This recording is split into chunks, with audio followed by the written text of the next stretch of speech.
This is a Sandy Boy Productions podcast.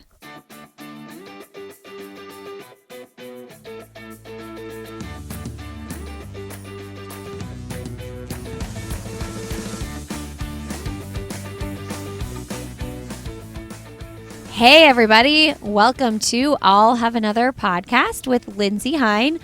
I'm your host, Lindsay, and I'm so grateful you're here today. Hey, today you're listening to episode 300. 300! I've done this 300 times now. And my guest is Rajpaul Pannu. Wow, he had an amazing race at the Hoka One One Carbon 2 project.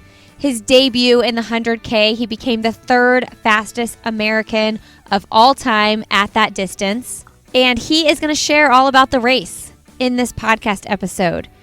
Before we talk about that, though, we get into so many other things. His history with running, what it looked like to start his college career at a community college and then go to run D1. He has some really wise things to say about where you choose to go run in college or where you choose to go to college at all. We also talk about what it means to him to be at the start line of these races. These ultra distance races, or any race for that matter, as a person of color. He is a first generation Indian American. I love this quote from his recent Instagram post. Not sure how to put it into words, but I wanted to prove that you don't have to look a certain way, come from a certain background, or have a certain body type to run. So we dig into that a little bit in this episode. Hey, this episode is supported by Gooder. My favorite sunglasses. I wear them all the time. I'm sunglass obsessed. They have all kinds of fun colors. They are cute, they're fun, they're functional, they don't slide around, and they're very affordable. My favorite happened to be my red PBR shades, but I also really love the Amelia Earhart Ghosted Me aviator style shades as well. And I'm so excited that you all listening can save 15% when you go to gooder.com/another. Use the code ANOTHER at checkout, and that will save you 15%.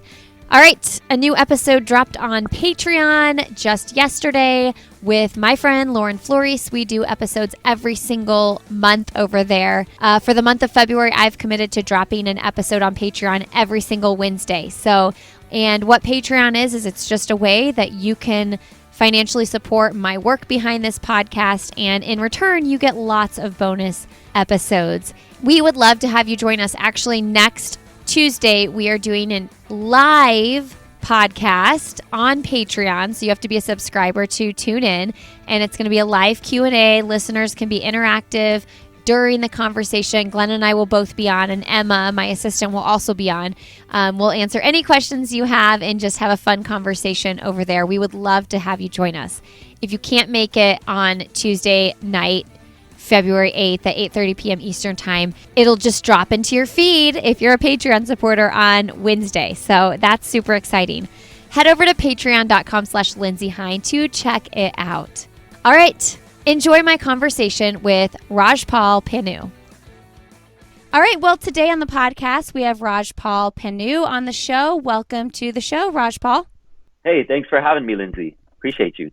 How are you? How are you feeling coming off the second place, third fastest all-time American at the Hoka One One Project Carbon 2 race? I'm still riding the high. To be honest, I kind of visualized myself having a marquee race like this. The workouts were in place, and I felt like I kind of just had my back against the wall in the sense that the week leading up to the race in itself, my car got stolen. Oh, wow. So I was just like, you know what? The universe needs to balance this out, and I need to have a good race. So I'm doing good as a result of it.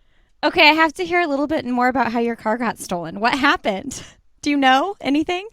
That's oh my gosh, this is a very face palm story. Well, so for Project Carbon X2, you have to take 2 COVID tests prior to coming to the hotel and taking your final one. Okay. And these tests are done through a Zoom call by an independent agency, and they'll ship the test to you. and you have to schedule an appointment, and that same day, you have to ship your test. And it was Monday, it was Martin Luther King Day, and woke up, took the test through Zoom, did the swab, and I finished my run, and I got into my car, and my car wasn't starting. So I called AAA, and they come over, and they jump the car in itself. They're like, okay, you had a dead battery. You're going to have to leave your car on for 30 minutes. You can run errands. You can get gas, whatever, but it has to be on for 30 minutes. And I was like, well, this is an ideal time for me to at least drop off the test, the COVID test. So I drive over to UPS, the store, and I leave it running. And I'm right next to the store in itself. And I'm in downtown Denver. That's where I'm currently living. So I go to the store. I drop off the test. Totally fine. I get in my car. And I'm like, you know what? I need some oatmeal and a couple of snacks. I drive over to the Safeway parking lot, and it's full. It's completely full. And I'm like, all right, I got to have this car on for like 15 or so more minutes.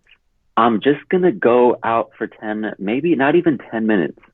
And I like think about like the risk, and I'm like, okay, this is a calculated risk. Right. Yeah. So I go to Safeway and take no longer than like 6 minutes. And typically if I'm going to a grocery store, it's kind of like a gala. Like I'll just observe items, food items, things on sale. You know, like it's like a whole ordeal. But this time I'm not messing around. So I spend no less than like 7 minutes or so. Get my snacks, come out, go to the parking lot, and I'm like, okay, maybe my car's like on the other side. And I like walk over a couple rows over, and it just like hits me like a ton of bricks. I'm like, your car is not here. Like I had to like give some self-talk. Your car is like, somebody took your car. So, and I like look around, and I'm just like, oh man, this is not an ideal neighborhood at all. There's just a lot of people loitering, and it just like came into fruition. So I file a police report, and it's incredibly cold, and I'm about like a mile away or so. And my car only had like 10 miles left in terms of like gas. Oh. I'm just like, they must be around here somewhere. But anyways, I filed a police report, and that entire day I'm taking care of insurance, this and that.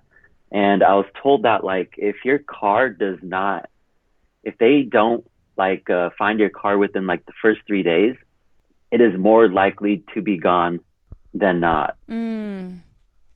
So it got stolen, and I came into Project Carbon X2, and I was just like, all right, you really got to hit this out of the park, because like I need to find a balance in the universe, you know, like I can't have 2 duds in 1 week. But the crazy thing was, my car's actually been recovered. Oh, it has. But did you know yet when you started the race? No, I didn't find out until Tuesday, after Project Carbon X2. Where'd they find it? I got a call. It was 12:30 in the morning. Oh. And it said no caller ID, and it just felt so ominous. And I had like weird goosebumps, you know, because like nobody gets a call at 12:30 in the morning, and it says no caller ID, right? Right. So I like answer my phone, and there's like a brief pause, and it's very staticky. They're like, "Is this Rajpaul Pannu?" And I was just like, "I'm sorry, who's calling?" They're like, "Colorado police, we recovered your car. And I was just like, no way. And they told me that the person that stole the car was trying to cash a welfare check, and the person who handles the welfare checks in the welfare department tipped to the police that the person cashing it in, like something was up with them in terms of like their like behavior, or how they were like acting. So anyways, they tip to the police. They give a tip to the police, and the police comes over, and they find this individual in my car shooting up heroin. Oh, okay. Wow. Yeah. So they found this person, and they like checked the license registration plates and the VIN number. They're like, wait a minute, this does not match. So the woman just told me that, this person has essentially been living in my car for a week, like doing drugs. Wow. And I asked them the state of my car, and she was just like, it is not good. His clothes are like all over the place. There are needles, like, and still, it's still a huge win for me. I'm just like, you know what? I have a car. It's better than nothing. But it's currently, insurance is handling that ordeal. But, in the time of a pandemic, like the last thing I want to do is like sit in my car, Mm-hmm. or like take care of that. But it's currently in Denver, Colorado, in a storage facility. But long story short, I got my car back. So there is a sense of relief. Oh my gosh. Well, and how sad. I mean, just sad that person has come to that point in their life, but I'm glad that you did get your car back. Yeah, no, definitely. And it's, that was just a whole ordeal in itself. And Mm-hmm. as a result, I'm honestly a very careful person. Yeah. And I felt like I took a calculated risk. Yeah, for sure. I feel like 99 times out of 100, something like that wouldn't happen, Oh, 100%. I do stuff like that all the time. People are always shocked. Like, I'm always the one rolling the dice. I don't go to the gym anymore because we don't go to the gym anymore because of COVID and everything. But like, I was always the person that never locked my stuff. I'm always leaving stuff out. Like, I'm always a little bit too trusting of pretty much everybody. Yeah. And it's just interesting because like, if you're a little too trusting or, if you're not as careful, like somewhere down the line, you can like, something like this can just really set you back, So it's like, you kind of like, there's a way to like be careful, but not be paranoid. And I think I'm still like into that. Yeah. I mean, we park our cars in our backyard. It has like it's like you come in through a back garage and you shut the garage door to pull through, and our car's like in our yard closed in. But sometimes we park in the front, and I always leave my car unlocked when I park in the front because I'm like, I would rather someone get in and steal whatever they want to steal and just, take everything valuable out than break my window and have to deal with like a broken window. That's my strategy. Yeah, that's what I've come to find out to be effective. I was getting lunch with a good friend of mine in Oakland, and it's not uncommon to have car theft or like broken windows. And he left all of his windows down. Yeah. And he drives a really nice car, and he just told me like, hey, if you leave your windows down, you're essentially just letting them know not to like, there's nothing in here. Not to break in. Yeah. There's literally nothing in. Yeah. It's brilliant. Yeah, for sure. Okay, well, let's talk about the race. I'm going to read your Instagram post. I put it on my Instagram today. Not sure how to put into words, but I just wanted to prove that you don't have to look a certain way, come from a certain background, or have a certain body type to run. What exactly does that mean to you coming off this race and these recent successes? It means a lot of things. I feel like if you're a person of color in endurance running, at least in the US, I feel like there's subtext whenever you toe a starting line. Mm. Like, I feel like you're like telling your own personal narrative. But that narrative is kind of like open to interpretation for the most part, but you feel like the audience has a general understanding as to like what you're depicting, like when you're on the starting line. So that's one thing that I like really hold or grasp onto. But I'm obviously like, I just don't look the type, like I feel like I don't look like the standard, prototypical runner, endurance runner, especially in the ultras, because there's not that much, BIPOC representation, in the ultra world. Mm-hmm.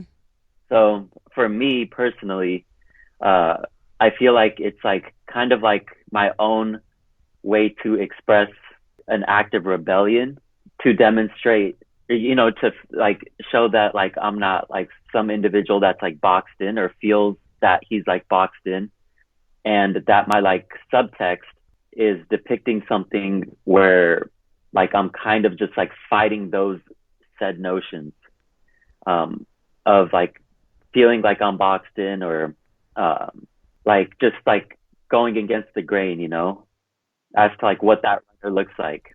Yeah, I mean, it's one of those things too. When you see someone who looks like you doing something, you're more likely to think you can do it. And I'm talking about like, a little kid, like a 10-year-old or a 15-year-old seeing you on the start line thinking, oh, it's not just a bunch of white people at the start line.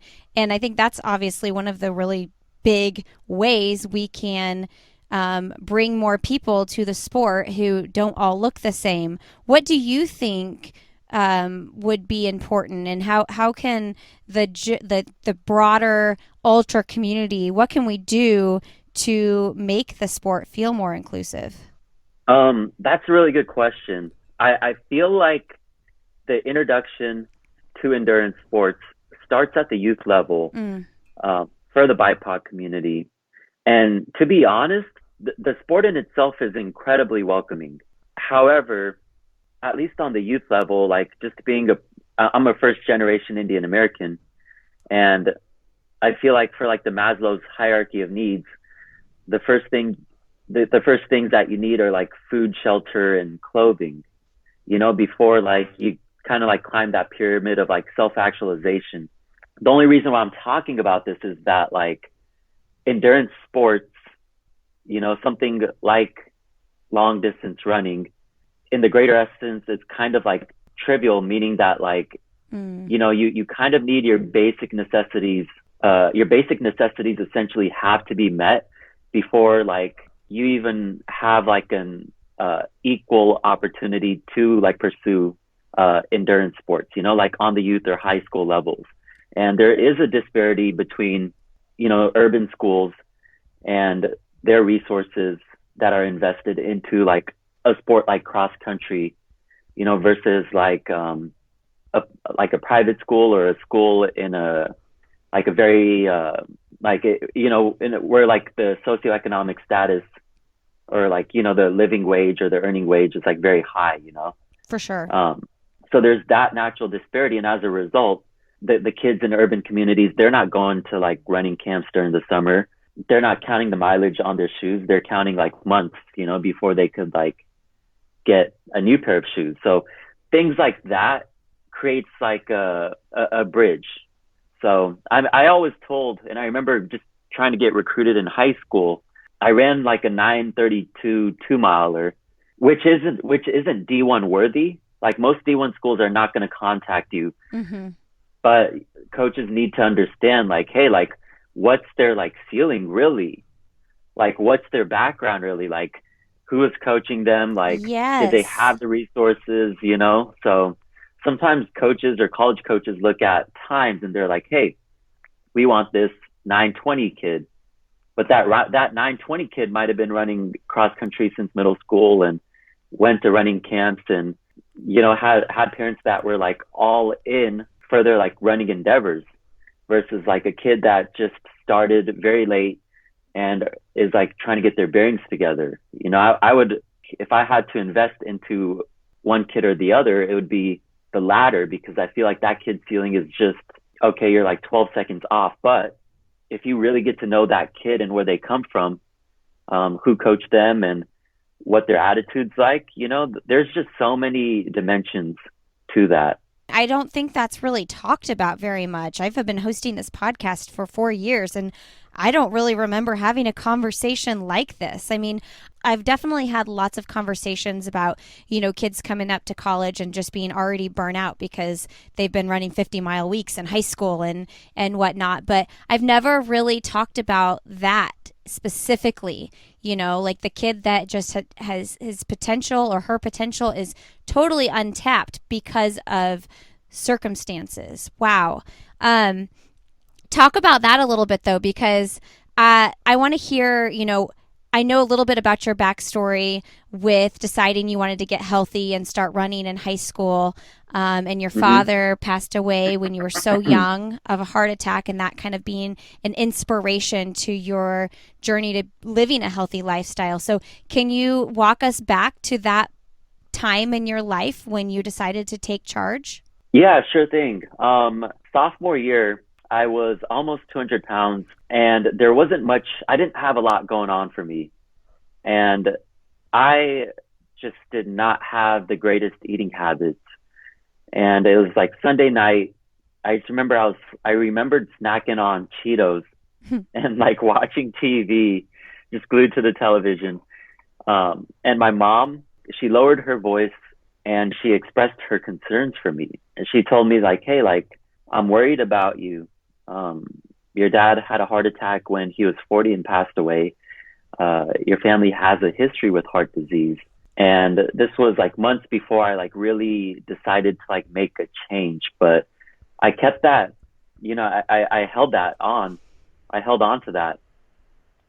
And it was New Year's Eve of 2006. And so I ripped the back of a cereal box. So I just like ripped the cover of a cereal box, and I took out a Sharpie, and I just decided to write specific goals. And I wrote several goals, but the two goals that stood out was to lose 45 pounds. I don't know why I decided 45 pounds, but I think I just chose a random number. And I told myself that I want to break, I believe it was 6:20 in the mile. That's not slow.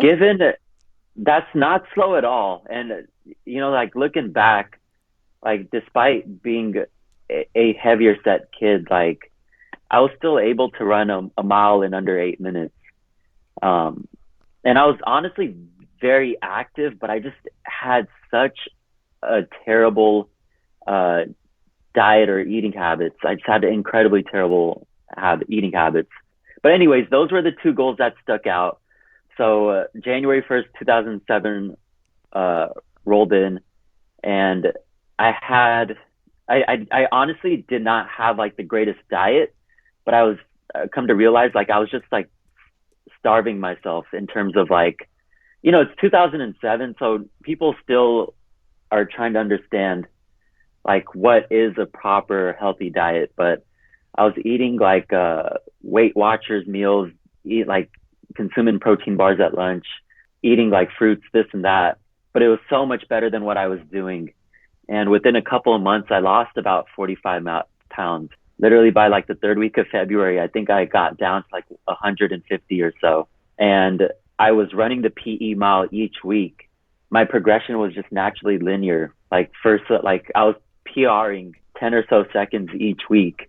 And obviously just losing weight helped a lot too. That just gave me this like spirit of momentum that I took into spring break. And where I come from, people don't really go for jogs. Definitely none of my friends go jogging either. But I remember watching a random Tylenol commercial about this guy, and he was just like, I like to run until I get lost. And I was like, that's not a bad idea. So spring break of 2007, and I go for my first run outside of a track, and I ended up running. I ran, or I jogged / walked / stopped like a total of like 5 miles, and it took me a couple hours. But that was like my first run that was longer than a mile, and I was just dead for like the next few days. It's wild that a Tylenol commercial spoke to you in that way. I mean, that's a Tylenol commercial is part of this story. It's crazy. It's really crazy looking back at it, and how like one random commercial about a person just running until they got lost. And it's just interesting. Like I really don't remember like what, like that's what inspired me, but I don't know like why it spoke to me or resonated with me so well. Wow. Also crazy that, you set that goal to run sub 620 mile, and you just ran 62 miles at 6:15 pace. Wild. Yeah, no, I would have never imagined. I really would have never imagined. And looking back at it, it was a short-term goal that I was just heavily invested in. And I feel like sometimes people will set goals years down the line, and which is great. You know, we all need goals and we all need something to strive to or strive forward to. But sometimes if you set a goal that's just so close to you, and you're just naturally going to get invested into that goal. And when you reach it and you succeed, naturally, like, opportunities are going to open up. As crazy as that may sound. Yeah. So I have another podcast. It's a parenting podcast. And I was just interviewing someone else about goal setting with your kids, something that I would like to do. I haven't really figured out the best way to do it with my kids. My oldest son is 8, and he's a little bit hot-headed and like doesn't ever want to sit down for anything. But anyway, my question in regards to that is, did you have anybody in your life that taught you how to goal set, or was that just like out of nowhere you were like, I'm going to set some goals for myself? No, not at all. I played I played soccer until I believe like the 5th grade in terms of like organized sports. And then I had one stint of playing basketball, like in the 7th grade. And to put things into perspective now in schools, and I'm a teacher, we work with our kids, like setting, process goals. You know, like typically you'll like talk to a kid, and if you're like lecturing your kid, like, hey, like, if they got bad grades, like, your grades are bad, like, what are you going to do? They're naturally just going to say like, oh, I'm going to get better grades. And then your next question is like, okay, how so? They're like, I'm going to study hard. And more times than not, unfortunately, they don't succeed at their goals or that specific goal. And some of them do, you know, they like study hard and they're just like, oh, like that just means more time studying. But you kind of have to ask like specific goals, or you have to ask essentially guiding questions in which they scope out process goals for themselves. So if they're like, well, I'm going to study harder, and they're like, how so? Or you're like, how so? So you're kind of like scoping in until you entice them to like really ask a metacognitive like question for themselves, like, wait, hold on, how am I going to like study harder? And sometimes they'll reflect and be like, you know what, like, I've been watching too much TV, like maybe a process goal that relates to me getting better grades is spending less time watching TV, or hey, like, I'm going to sit down for an hour and read. So that hour of reading is a process goal that serves the goal of studying harder, you know? Yeah, for sure. So share with us a little bit about what that going to college process looked like. I was doing a little research and I loved what you shared about, you know, like everybody wants that big D1 experience. Like that is so, like that's put on a pedestal. And, you know, you personally got those letters from D1 coaches that said, hey, your times just aren't there. Like you're just not fast enough for this program. Talk a little bit about the beauty in going to a D3 program or like a junior college route or something like that. I mean, I remember not getting accepted to a lot of colleges. I'm not talking about athletics, just academically, and being embarrassed and like wanting to do what all my friends were doing. And the thought of going to an Ivy Tech or something felt embarrassing to me at that time. I think times are changing now and people are looking at that differently. But yeah, share a little bit about your experience and thoughts in that. Absolutely. I feel like, you know, in high school, your senior year, your friends, your classmates start to wear sweaters that say UCLA or Stanford or whatever college that they're going to attend. And it kind of like entices you to like, you know, like figure out what you want to do for obvious reasons. But during that time, my grades weren't the greatest, but I felt like my out or like my opportunity or a door opening up for me was like, hey, like maybe I can get a scholarship to a local college and run 4 years. And I was just fascinated with going D1 because I felt like that was like the pinnacle naturally. And long story short, after I had lost that weight, I joined cross country junior year, and then senior year I made it to state. And I ran decent at state, and I personally started to reach out to coaches, local coaches within the Bay Area that coached D1 cross country. And I had invitations to visit the campus with another group, with like a group of athletes. And I would notice that I wouldn't really get, from one school in particular, the coach was not giving me the time of day as we were doing the campus visit. And I really wanted to go to the school badly.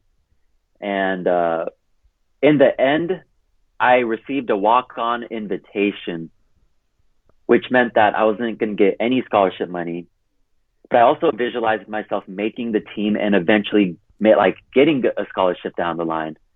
And this was or I was going to go to a 4-year school, or was scheduled to in the fall of 2009, which was 1 year after that fall of 2008 recession. So I didn't get any scholarship offers. I did get a walk-on tryout. And the coach also gave me a warning. He's like, hey, you can try out, but nothing's guaranteed. And I remembered taking care of going to the financial aid office and getting a loan for the school, and as an 18-year-old, you're like, oh, wow, this is free money for me to use. And at that time, the school's tuition was $20,000 a year or so. And I did not declare any major or anything. I had no clue what I wanted to study. And I got a phone call from my high school track coach. And he was like, Raj, do not go to that school. Please do not go to that school. You're going to regret it down the line when you have when you're heavily in debt, just from getting a 4-year degree, And he told me, and he himself was a valedictorian at his junior college, and he got a full scholarship after spending 2 years at Contra Costa Community College to play football at UC Davis.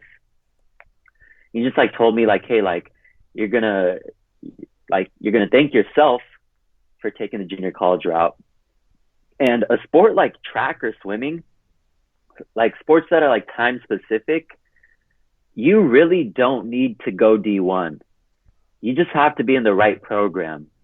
So for instance, if you're a D3, and there are amazing D3 runners, if you're a D3 runner that's running a 15-minute 5K or whatever, and you're competing against a D1 runner that's a 15:35K at an open invite, that D3 runner is still faster than that D1 runner, So the divisions don't speak, but your time speak for itself. So I finally realized hey, you know what, we're all doing the same thing. We're all running. I just need to be taken care of on the junior college level. And so I went to junior college, and I did really well. And I eventually got a scholarship to run at St. Mary's College, which is a D1 program. And you did well. You held lots of school records, and you found lots of success in that. I mean, it's one of those things too, when you're 18, you think this one decision in your life is going to be the end all be all. And you don't realize in 10 years you're going to look back and you could have made a completely different decision that is way better, for you in the future. But at that moment, an 18-year-old kid thinks it's this or nothing. I was thinking when you were talking about this too, lots of great runners come from D3 programs. Have you been on, I guess if junior college is different than D3 though, right? Or am I wrong? Yeah, junior college is different than D3. It's at least in California. Okay. And obviously in California, junior college is like, hey, like I drive from home to class. Yeah. Go to my classes, maybe stay at the college for practice, and then I eventually drive back home. But there's really not much of a disparity between some junior colleges and D3, and to a degree, some like D2 programs. Like there are some amazing junior colleges with amazing resources that can set you up for success to transfer and get your degree. And also, I mean, one thing to note, like when you go to a 4-year school, you're still taking undergraduate classes that are the exact same thing as like what you're doing for a 2-year school. Mm-hmm. The only difference is that 2-year school is significantly cheaper.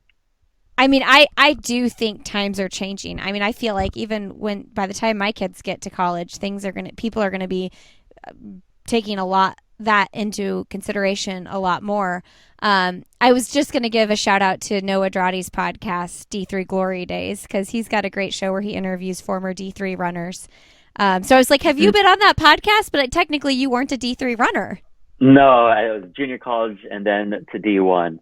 Yeah. But I think that's an amazing, I mean, that's really cool that he's doing something like that.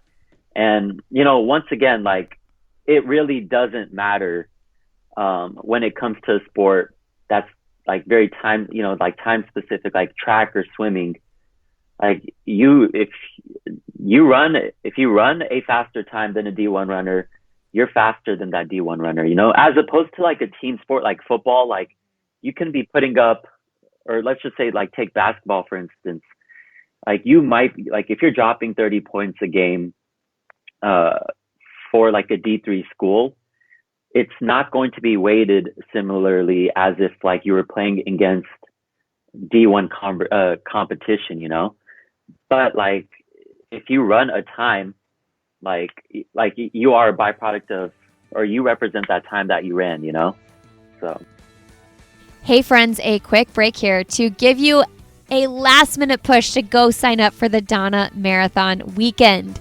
The Donna Marathon supports those who are walking through breast cancer. They have a care line and they're answering calls to help people who need financial, emotional assistance through this time. They've had a huge influx in calls during the pandemic. And when you run the race, you are directly supporting the Donna Foundation. It's virtual this year. It's the weekend of February 12th through the 14th, so you just got another week. There's a 5K, a half marathon, a marathon, and an ultra distance. I'm doing the half, my little neighborhood loop here. You all can save $5 when you go to breastcancermarathon.com and use the code Lindsay5 and know that your registration will support the Donna Foundation. I also just wanted to mention on Friday, February 12th, there is a conversation I had in collaboration with the Donna Foundation, and that is with Alicia Montano, Steph Bruce, and Sarah Vaughn, a fearless mother runner conversation where we really just talk about running and motherhood and our passion for both of those things and how we all navigate that. That is going to be at the Donna Foundation's virtual seminar. So you have to RSVP, but anybody can watch it and listen. I'm going to put the link to get registered to RSVP to show up in the show notes of this episode at lindsayhine.com. That will also be emailed to your inbox if you're subscribed to our newsletter. So make sure you're subscribed.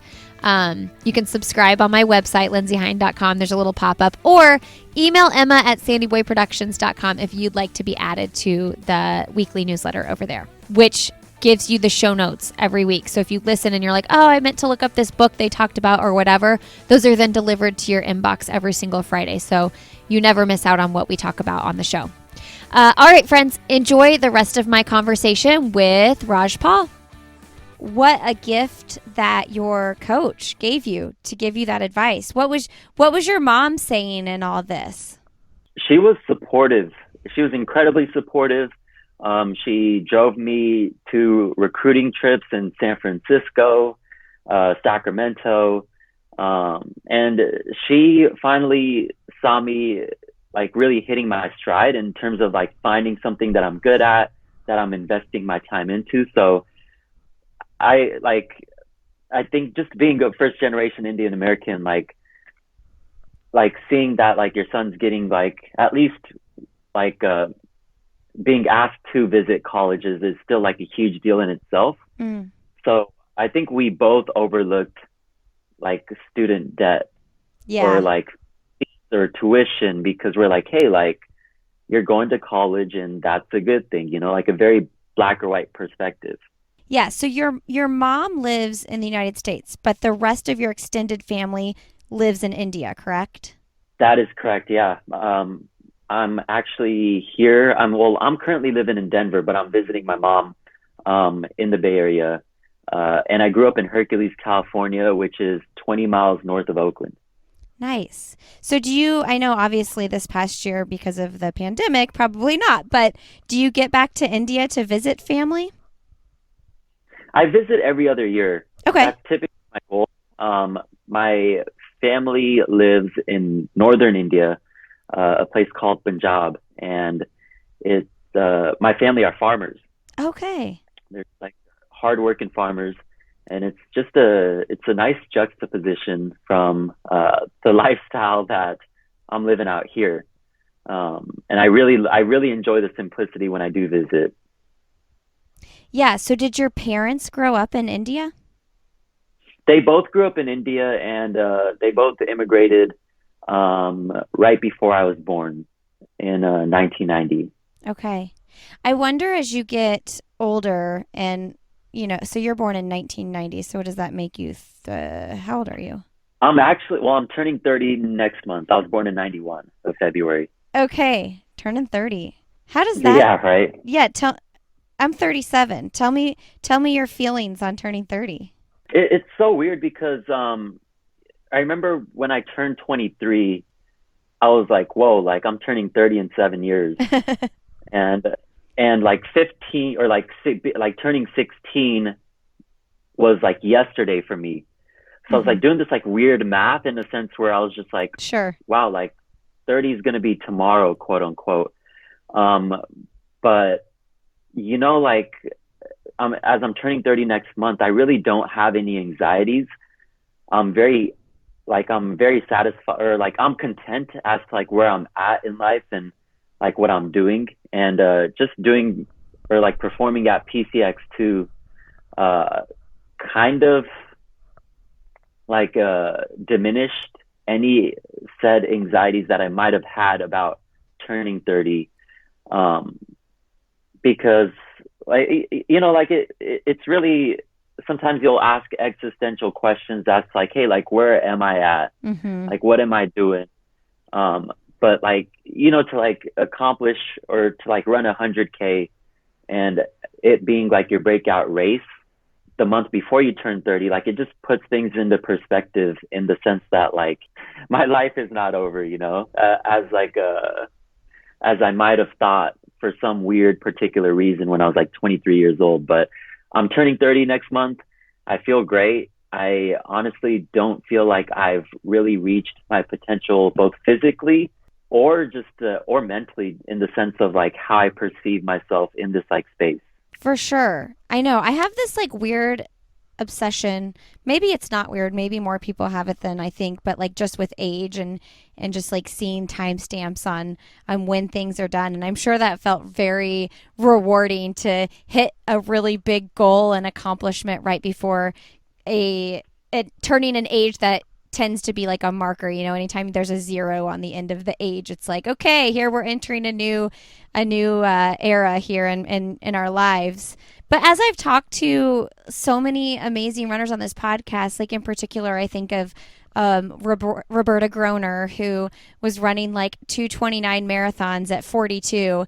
I've really been able to like step back from the age thing a little bit and just be like, okay, you're physically healthy and mentally healthy, as you can be right now in your life, regardless of how old you are. So like focus on that feeling over the age. But, you know, as I creep up to 40 in 3 years, I can't help but kind of obsess over the number, you know? That's totally fair. And, you know, at least in endurance sports, my personal belief is that your peak is not until your mid to late 30s. And for some, it might be like until they're like early 40s, simply because if you stay consistent, you know, with your training, with the volume through time, like you're just naturally going to get better as a result of it. The only caveat is like staying healthy. Mm-hmm. So if you can just be on top of your game, taking care of your body in an essence, like, and I really feel like things like resistance training, like working on mobility, like that goes hand in hand with the volume that you can manage. And so if you stay injury free and you like keep doing this for the next several years, like your peak, in my opinion, is really not until you're like the ages that I've said. Yeah. The catch is just being on top of those little things that you can like so easily like put off, you know? Oh, for sure. 100%. You got to, the older you get, the more of that side work you really just have to do. It's like a non-negotiable for sure. Yeah, definitely. But it's not always necessarily age. Sometimes it's just like the volume that you're doing through time. Right. Yeah. That's in correlation to like the work that you need to do to like supplement or like to create that durability that supports your body. Do you do a lot of extra, like outside of running? Do you do a lot of lifting or plyometrics or resistance training? Definitely before I like really get my volume or like my mileage up, whatever amount of time that I typically do doing that is dedicated to like resistance training, body, like working or like doing working with like your own body weight. Mm-hmm.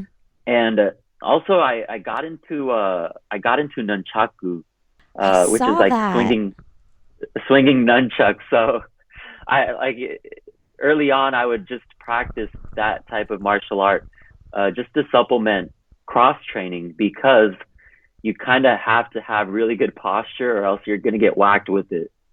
So I kind of just made it fun for myself, and I would like interval it with like planks. And that's what I've come to find out, that that like something like that's like very abstract or just like very like left field, it just works for me. I saw that on your Instagram. I have it in my notes to bring up actually. And I think that's so fun. I'm like, you know, people complain about cross training. It's like, well, find something that works for you. Like, I don't know any runner that has ever said they took up nunchaka for their cross training until you. And it's like, that didn't just like fall into your lap. You seeked it out. I seeked it out, and it was kind of just like a moment of clarity. I'm like, as like a runner, or at least from my personal journey, when I'm doing like cross training, or if I'm doing like injury prevention exercises like lunges or planks or where things that need really good posture, and I'm like trying to like at least build my like tolerance in the sense of like adding minutes or seconds to like my workout, typically I'll compensate with a lack of like good posture. Or there'll be days like after a long run, you're just like, oh my gosh, I just need to get this over with. And naturally, you're just not going to like really focus on those muscle parts, and you might just have bad posture as a result of it. But I was like, I just randomly started, I was watching Bruce Lee swing nunchucks, and his posture is amazing, and his physique is amazing. And I'm just like, wait a minute. This is literally a tool where if your posture is not right, you're going to screw yourself over. It might sound a little over the top, but it's personally helped me a lot. And doing something fun like that, and if I get bored of that, I can just go immediately into like doing a plank after. So that's one thing that I've like really changed. Nothing's like really like it's not very monotonous, like my cross training as to like what I do. It's a lot funner, and I felt like I've like really benefited as a result of it. That's awesome. Do you look up to Bruce Lee? Is he a role model of yours?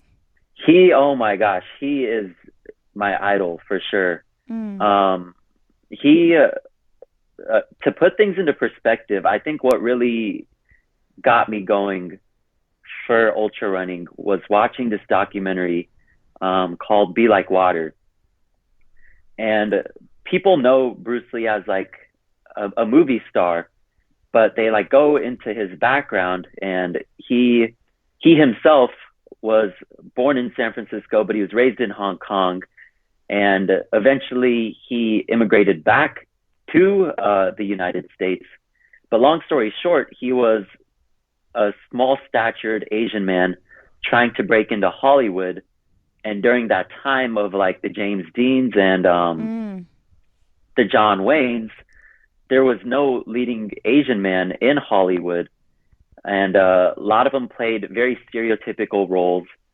So like the documentary just explores how Bruce Lee broke into Hong Kong and the type of subtext, you know, that he was curating, like what it meant to be an Asian American in cinema during that time, like, and how it went against things like the model minority myth, and like how like Asians themselves were perceived in Hollywood in itself. So that in itself was just a huge deal. And also just he was an innovator in martial arts where, at least traditionally, you only practiced the style in which you were preached about. So for instance, if you're in a Kung Fu school, you strictly practice Kung Fu, but you don't practice karate. And Bruce Lee was the first martial artist who didn't believe in a set style. You can take many styles and incorporate it into your work.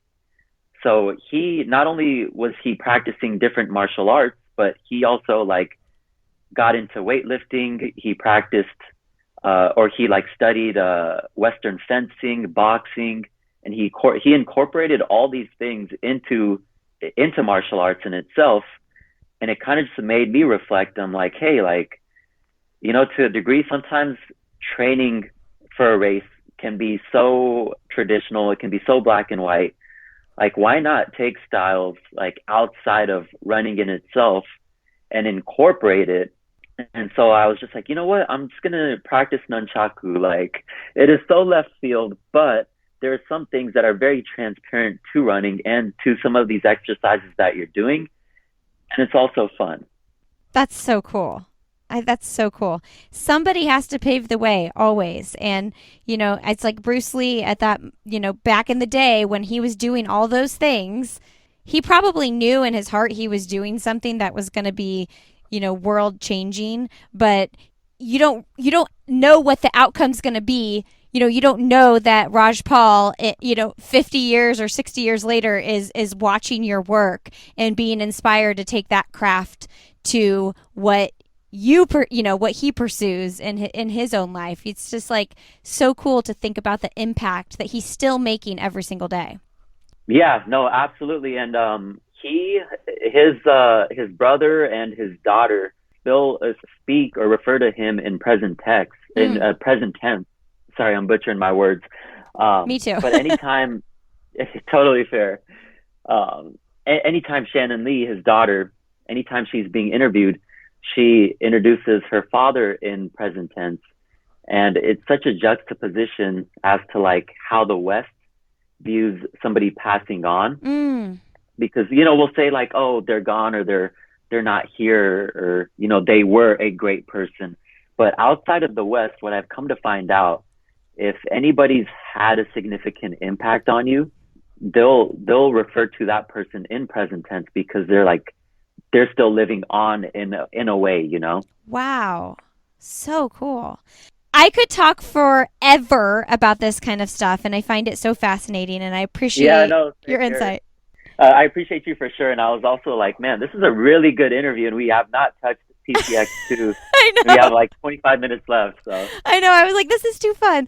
And also for the listeners, Rajpaul is a teacher, and he has to get on and teach his students in like 25 minutes. So let's move to, and I want to talk about the teaching a little bit too, but let's move to the race. So to catch everybody up, Rajpaul debuted the marathon in 2:17 at CIM and went on to run the Olympic trials this past, well, I guess it was last year in 2020. But let's talk about the actual, your debut in the 100K for the 62-mile race at this project. What were your goals going into this race specifically?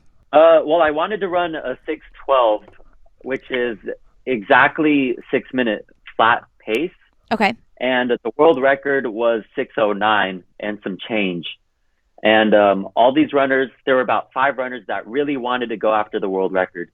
And everyone else essentially wanted to break the American record, which is 6:27:15.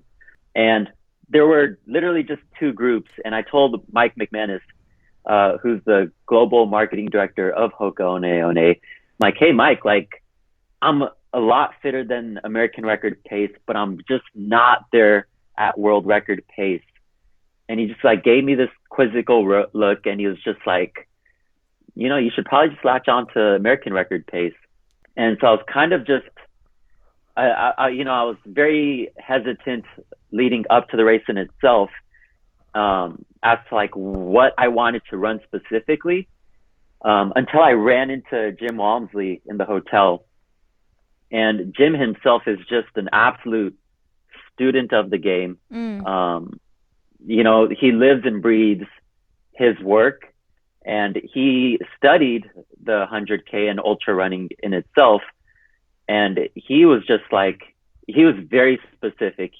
He told me that at least 2 people are not going to finish within that world record pace group. They're not going to finish the race. And then he also just told me to, I don't remember what specific article, but he essentially sent me an article about the history of the 100K and how the 6:09 in itself was actually wind aided. The person that ran 6:09, so the person that ran 6:09 ran it with the wind with him. And so it was wind aided, and he probably, if he were to convert it, he probably would have ran like 6:13 or 6:14 or so. I'm not sure. But anyways, that time in itself was just, it's a mountainous task to like really tackle that. I don't think many people really gave respect to it. And so I just like, you know what, I'm not going to go world record pace. I'm just going to go a little bit faster than American record pace. And I was just like, you know what, like, I think I have an outside chance of making top 3. I really felt like Jim himself was like head and shoulders like above those that were going with him at that pace. Mm-hmm. And I was just like, you know what, like, I don't think many people are going to survive this attempt, survive this attempt. And the PCX2 in itself is a 9-lap course. So anytime you have the wind with you, you're going to have the wind against you. And we did not get to preview the course. So I felt like I just had this like weird intuition that more than 2 people, along with Jim, who told me that as well too, like, we're just not going to make it. And I was just like, you know what, like, if I can just stir on the side of caution, I can perhaps have a top 3 performance. So that was my specific goal for PCX2, top 3, and to break the American record. Okay, how many people ended up going out with Jim? 5 people went out, not including the pacers. Okay, and so then you're targeting this American record pace. How much of the race do you run with other people, and how much of it do you run alone? I ran me and one Swedish runner latched onto a pacer that was essentially the chase pack behind the world record group. Everyone else was literally on pace for the American record in itself. I also understood that if I at least tried to attempt 10 minutes faster than the set American record, that time can also be used for bathroom breaks, for if I'm not running the tangents properly, or if I like slowly fade away. So I was just with that group exclusively. And so I decided to go for 10 minutes, let's like a 6:17, with Ben Robinson, and Ben himself stuck with us for 22 miles. The Pacers had options to run 22 miles or to run upwards to the 50K.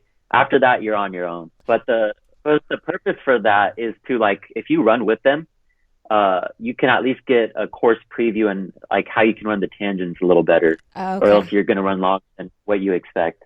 So you run the 6:28:31, which is a little bit off that American record that you were going for, but it does put you at the third fastest all-time American at that distance now. We have Jim Walmsley, obviously, who was a heartbreaking 11 seconds off that world record. And then that standing American record that was there, and now you. What does that mean to you? It means a lot, you know, and but to be honest, it's a little bittersweet. Yeah. What people don't know was that I had diarrhea when I ran that race. It might be TMI, but I used the bathroom upwards to, I believe, 7 times. Whoa. Yeah, and it ultimately cost me the American record. And after the race in itself, you know, we had a very safe social gathering from a distance, with masks and whatnot. But I was hugging the toilet hours after the race in itself, and I was just like, what is going on? But long story short, I was like calculating the time, and there was about 5K left, and I was like, I am literally on American record pace. But I just had to use the bathroom, and I'm just like, oh my gosh, like, I don't think I could hold on. And so I found the last porta potty, and it might have taken 30 seconds off or so, but ultimately, like, I felt like it kind of just like ended up costing me the record in itself. So it was like bittersweet in that sense, but in an overall perspective, doing this as like my first 100K attempt, I'm actually very, I'm like satisfied, because, like, you know, there's just so much more room for growth. It's just unfortunate that the new American record is 6:09 and some change set by Jim Walmsley. Like, thanks a lot, Jim. Yeah. So there's no room for error apparently, and hopefully I can get my bathroom breaks out of the way before the race in itself. Oh, well, yeah. I mean, that last bathroom break for sure, but like all of them combined for sure killed the American record. Did you figure out, was it something you ate, or just like your stomach wasn't agreeing with you that day? We the night prior, so our meals were fixed by Hoka and the hotel that we stayed at, but we also had an option to order from a restaurant or whatever. But the night before, the hotel was serving lasagna with meatballs. And I like almost never eat that, but I kind of have like my own personal financial goals, and I like told myself, I'm like, you know what, I'm not going to eat out. So I like had this meal, and I was also talking to Carla Molinero, a British runner who was going after the British world record. And I was picking her brains because she's exclusively an ultra runner, and she told me like, hey, like, I eat 6 donuts the day before I race. You know, so she was easing me up, and I was just like, you know what, this lasagna is not a big deal. And so I had it. I woke up the morning of, I had my first bowel movement, and I'm like, this is great. Like, it's out of the way. And then right before I left the hotel again, I had another one, and I'm like, okay. And then it was like 15 minutes before the race, I had another one, and I'm just like, okay, something's not right, but at least I'm like, you know, at least I'm like handling this before the race in itself. And after that, I was fine for an hour and a half, but I had to take like another one about 15 miles in. And then it really wasn't until after the 50K where I had 5-mile increments in which I was like constantly using the bathroom. What a bummer. Yeah. Well, Just so you know, I feel like on a running podcast, everybody assumes there could be poop talk. So I don't think it's TMI at all. Would you have ever considered in the last 5K to be the guy that just lets it go and finish the race? You know, that image of, there's a very popular image on Google, like a marathoner, and there's like brown liquid trickling down his leg. And it's like, shoot, like, you know, like he's probably an amazing runner, but if you were to Google his name, like that's what you find first thing that pops up, you know? So like, I really didn't want my life's work to be tied to like me crapping my pants, you know? Did that thought literally go through your mind with 5K to go? That literally went through my mind, but I did play the devil's advocate. I'm just like, you know what? If I crap myself on TV, like maybe Huggies can give me a sponsorship. Like maybe we could work something. Here's the other question. Would you have done it if you were in first place going for that world record and you knew that that was on the line? Oh my gosh, that is an amazing question. I would have done it. I would have done it. Yeah. If I had to have diarrhea trickling down my legs as I'm like chasing this world record, I feel like people would just naturally overlook me crapping my pants and just be like, oh my gosh, this guy's a true gamer. He got the world record. Or he at least attempted the world record, you know? I would have for sure have like gone for that. But, you know, I'm also a teacher, and I feel like if kids were to Google me, you know, if that's like the first thing that pops up, I'm just like, oh my gosh. Oh, well, this is exciting. Do you think that are you going to go back to running fast marathons, or are you kind of going to focus on the ultra life now? I'm going to focus more so on ultras.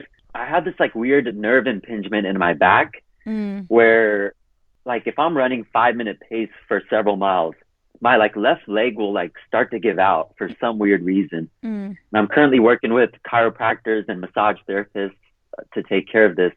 But essentially I have like a very mild sciatica. But crazy enough, I can run 6-minute pace and not have my leg give out. So as a result, I really just want to focus on ultras. But I'm not done with the marathon in itself. Like if I can take care of the sciatica issue, like I would love to run a much faster marathon. Because I feel like I'm due for like a really strong race. Yeah. What do you learn from a guy like Jim Walmsley? You know, he's a great runner, but he's an even better person. He himself, like, doesn't matter who you are. If you ask him a question, he'll stop and talk to you and give you a very thoughtful response. For one, and then two, he himself, he is respectful in every degree of the manner, meaning like he respects you as a person, but he also respects the work that he does, and he respects the people that paved the way before him. So even like, I feel like what separated him from everyone else going into the race was that he actually respected the person that ran 6:09, and he studied that person. He understood like what that person did to like run that race, what the conditions were. So as a result, he wasn't too hard-headed in terms of like pursuing something like running sub-6, you know, which is like 9 minutes faster than the world record. Like, so that's Jim in an essence. And then the second thing is that he's just a complete student of the game in every manner, like the way he approaches it, the volume that he puts in. And you might see his workouts on Strava, but he for sure does that and then some in terms of like how he takes care of his body, you know? Yeah, for sure. Before we do end a podcast, and we'll have to do those quick, obviously, because you've got your class you got to get to. The Hoka, is it Aggies? Is that how you say it? Am I saying it wrong? The Hoka Aggies, that is correct. Yeah, they're a group based in Southern California, and they typically specialize in cross country and track. And you're a part of them. Now, what does that look like? Is that more of a gear sponsorship type of thing? It's like an Olympic development program. Okay. And they have tiers of sponsorship. So if you qualify for the Olympic trials, you'll get a little bit more financial support and like gear. Okay. But it's open to anyone and everyone. So anyone can join the Hoka Aggies. And if you're performing well, or if you're hitting time incentives, or if you're making USA championships, you're going to get more incentives from the Aggies and Hoka as well. But it's a pretty traditional program, and they've had, I think they've had an Olympian make it. They've had a U.S. national champion in the 1500, and Sergio Reyes, who also paced, he himself was a U.S. champion in the marathon. Okay. So there have definitely been no shortage of amazing runners from the Aggies. So you do that, but you're also a teacher. How difficult has that been, navigating, running really fast, but also not just being a teacher, but being a teacher in a pandemic? This has been a crazy year. I'll say this much. There are a lot of cons for living in the pandemic in itself. But for me, myself, when I ran the Olympic trials, I was also working close to 50 hours, and I was like commuting upwards to like an hour and a half. Like being in a school setting, you're kind of like running around like a headless chicken, making copies, kind of like gathering your students, pacing in your classroom, making sure that kids are on task. But here now, like I don't have a commute. I moved to Denver, so like school starts for me at 10:30 versus like getting to campus at 8 o'clock on Pacific time. And I'm not like running around. I'm not pacing. I'm at home. I can take breaks where I can like stretch out, foam roll, do a little bit of yoga in between classes. So it's benefited me a lot, in a sense that I can put more time and effort into the running that I do. So I've kind of made the pandemic work for myself. And I really hope that people are taking advantage on work, like into like working it or like investing into their craft, Yeah. Because like a lot of times, like you'll talk to working professionals, and a lot of these working professionals are not really, their identity does not resonate, or their identity isn't the work that they do. Mm-hmm. Sometimes the working professional might be a musician, an artist, this and that. But I feel like an uncommon narrative is like, hey, like if I wasn't working so much, I can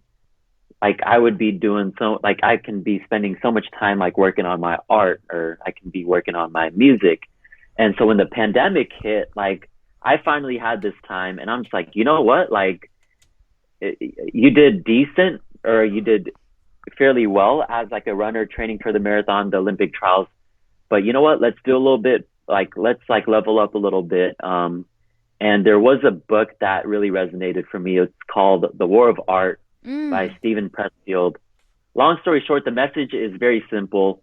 He talks about resistance, and resistance is something that's like invisible. So for instance, if you're a writer and you're like trying to write this novel that you can like at least visualize like the end goal as to like what it looks like in its final form, you have to fight like the invisible resistance. And for like a writer, it might be like sitting down and doing the work on a weekend. But resistance for that writer can be your friends calling you to like go out to the bars, or your girlfriend asking you to like spend some time with her, et cetera, et cetera. Obviously you need a balance, but I feel like a lot of people succumb to resistance, and years go down the line, and you kind of like become regretful because you didn't sit down and do the work. So I read that book. It really resonated for me. And I kind of just looked at running as like something that's very abstract, that it's not black and white, in the sense that like, hey, you're not a byproduct of your time, but what can we do, and what narrative can we depict when we're like on the starting line? So all these things kind of just like fell into like place for me to really have that breakout race for PCX2. That's so great. I love that. Yeah, I mean, I can't tell you how much time has been given back for my husband not commuting to work during the pandemic, and he's not going back into the office. And I don't know that he would ever take a job that he had to go in at this point, because it's been so helpful for our family, and like doing the things that he loves to do that like he would normally be spending time in the car. And I'm talking about running and lifting weights and stuff. There's just so much more time for that. And look, there's a lot of people listening that probably don't have that experience or that opportunity. A lot of people in healthcare and things like that. But if that is your world and reality, I love that message so much to lean into that. Okay, I know we got to wrap because you got to get on your call. I always wrap the podcast with what's one thing professionally or personally that you'd like to do that you haven't done yet? That is such a hard question. I remember you sending it through an email as to like, what's one more thing that I'd like to accomplish? Honestly, and it might be very simple, but my goal is to be running competitively when I turn 40 years old. I love to it. like still be in the game and to like still be competitive. That's like, I feel like that's a great like end goal that I can have, and I can just like focus on the little things that can lead up to it. Who's someone fun, motivating, or inspiring you'd like to have coffee, tea, or a cocktail with? I think I've already referred to this person, but definitely Bruce Lee. I would just love to pick his brain. Yeah. In a perfect world or scenario, I could probably talk to him and just like really ask him specific questions and like what he's done and like why he did those things. And what is your last message, your one message you want to leave with our audience today? Find what works for you and really specialize into that work. Don't get don't lose focus trying to think of like a lot of things. Just focus on like one thing and really make that your work. So good. All right, Rajpaul, you go teach those students. Awesome. Thank you, Lindsay. Thank you for having me. Hey, friends. Thanks for being here. Thanks, Rajpaul, for coming on the show. Get yourself signed up for the Donna Marathon weekend, virtual weekend. Go to breastcancermarathon.com. Use the code Lindsay5 at checkout. And grab yourself a pair of Gooder shades. Gooder.com/another. Use the code another for 15% off. You can find Rajpaul. You should definitely follow him. His Instagram is great. He has lots of inspiring things to say. And I'm so excited to have a new person to follow and cheer along. So he is Light Ninja, RAJ, on Instagram. You can also find me on Instagram. I am Lindsay Hein 626. You can find me on Twitter at Lindsay Hein. And I'm on Facebook. I'll have another podcast with Lindsay Hein where we have a group as well. Don't forget, you can learn more about the Sandy Boy Productions Network when you go to our Instagram page, Sandy Boy Productions, or look us up, sandyboyproductions.com. Thanks for being here. I so appreciate each and every one of you. Have a great rest of your Friday, a wonderful weekend, and as always, I will see you next Friday.